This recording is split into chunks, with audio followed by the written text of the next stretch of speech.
Welcome back. In this video, we're going to look at the life cycle or cell cycle of a somatic cell. So we can break the life cycle of a somatic cell or body cell into three phases: interphase, mitosis, and cytokinesis. And what we're going to effectively do is we're going to take a single body cell and we are going to end up producing two body cells or two somatic cells that are identical to one another and identical to the original. And so for human beings, we're going to start off with a body cell or somatic cell with 46 chromosomes, right? So this would be a diploid cell having two of each type of chromosome. And after this cell cycle for the somatic cell, we're going to end up with two daughter cells that also have 46 chromosomes, and so they both are diploid. And what's really neat about this is they are genetically identical. Okay, so these guys would be identical cells, and these cells would be identical to the original. So it's a really neat way in which our bodies can make copies of the cells that we currently have. And again, we're going to look at each of these phases individually.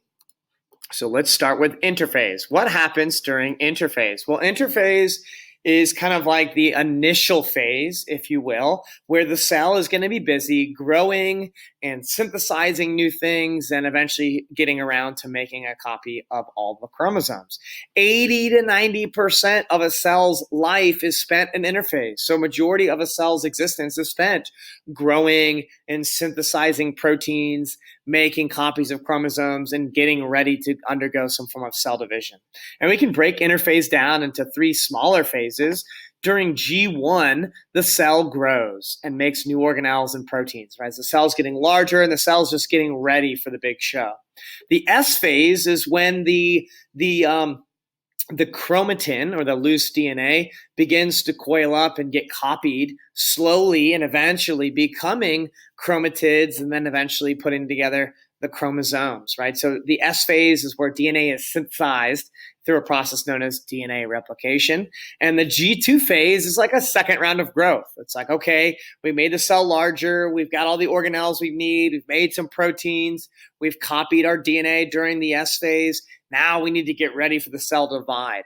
And for the cell to divide and for all these chemical reactions to take place, we're probably going to need some enzymes. And so during G2, you're going to have the synthesis of lots of enzymes and other proteins that are necessary to sort and to divide all components of the cell. Now, there's also like a G0 or G0 phase, and this is where the cell will be considered resting, right? When the cell is not necessarily getting ready for any kind of cell division, but we're not really going to worry too much about that. So what happens once interphase is over? Well, you can see that interphase takes up a majority of the life cycle, right? A majority of this little pie chart is interphase. We got G1, the cell grows, and we make DNA, new copies of DNA, we grow again and we get ready, and then eventually we're going to enter mitosis. And I like to think of mitosis as how I got my big ugly toes, right? And so what do I mean by that?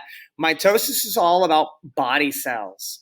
And if you think about your toes, they got bone cells, muscle cells, skin cells, nerve cells.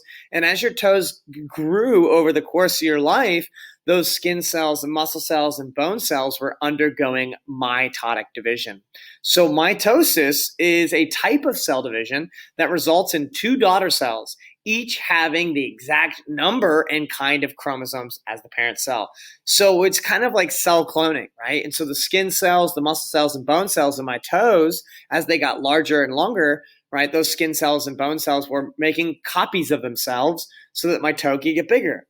Because really, at the end of the day, I'm bigger now as an adult than I was as a child, only because I have more cells, right? And so your tissues grow and get larger as they accumulate more cells, and you get more of those body cells through mitosis.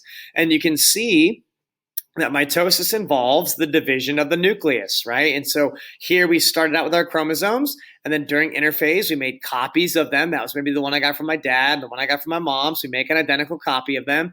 And then the nucleus starts to divide, right? We're going to divide the nuclear contents, and remember the nucleus contains our chromosomes, contains our DNA. And so this is another thing to remember. If you don't have a nucleus, if a cell does not have a nucleus, it cannot undergo mitosis. So bacteria are prokaryotes, no nucleus, so no mitosis. And we looked at that in a previous video. Prokaryotes use binary fission. Eukaryotes, since they have a nucleus, if they want to make clones of the cells, they use mitosis. And after mitosis, we end up with two daughter cells. They're diploid, right? So they have two of each type of chromosome, and they're the exact same. These two are identical, and they're identical to this initial cell that we started out with, which is pretty neat. Now, why do cells or why do body cells need to undergo mitotic or mitosis? Well, it could be for growth, right? And so as a seed germinates and the plant gets larger, it's going to need more cells to make this leaf larger, and it's going to get those extra leaf cells through mitosis. Now, if you've ever been, outside and, maybe scraped your knee or got a cut or a paper cut or something like that, you've damaged these cells, right, when you fell off your bicycle. And these neighboring cells will need to replace the damaged cells. And eventually our wounds heal. And our wounds heal and our bodies are able to repair ourselves with mitosis because we need to be able to make clones of the cells that were already there in the first place. You don't want your skin constantly changing. You want your skin to be a reliable protective layer of cells.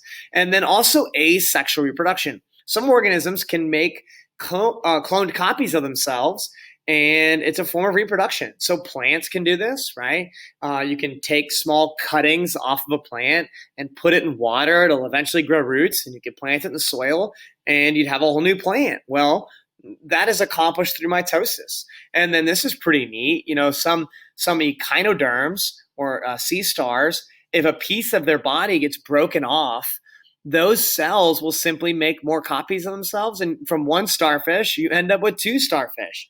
And since mitosis makes cloned copies of the cells, these two starfish would be like identical twins. Although this one was birthed or grown off of one piece. Now, not all species of echinoderm can do this, so don't go to the beach and start tearing up your sea stars. Now, mitosis does occur in some phases, right? And when I think of cell division, it's the phases of the phases of the phases. And so mitosis follows its own little set of phases, and they are here as follows. Prophase, metaphase, anaphase, and telophase. In the next video, I'm going to look at each of these phases of mitosis in greater detail.